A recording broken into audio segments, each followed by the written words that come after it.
Autrefois, vous ne connaissiez pas Dieu et vous serviez des dieux qui par nature ne le sont pas. Galates chapitre 4, verset 8. Il est possible de passer une vie entière à admirer l'œuvre de Dieu sans reconnaître la présence de Dieu, l'auteur de cette œuvre. La nature ne peut pas élever les hommes à Dieu ni servir d'échelle permettant à l'homme de se hisser sur les genoux divins. Les cieux et la terre devaient servir de voile semi-transparent à travers lequel des êtres moraux intelligents devaient contempler la gloire de Dieu. Mais pour les hommes dont l'intelligence a été aveuglée par le péché, le voile est devenu opaque. Ils voient la création, mais ne discernent pas le Créateur à travers elle. Ou encore, les aperçus qu'ils captent de la création sont troubles et flous.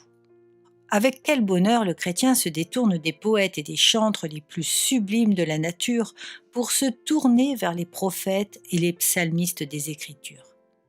Ceux-là ont d'abord vu Dieu.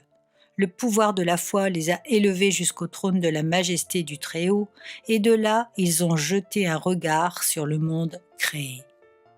Ils avaient un amour profond pour les objets naturels, mais ils les aimaient non pour ce qu'ils étaient, mais pour l'amour de celui qui les avait créés.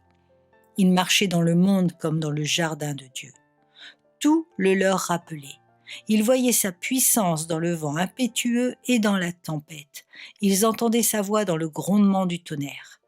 Les montagnes leur parlaient de sa force et les rochers leur rappelaient qu'il était leur abri.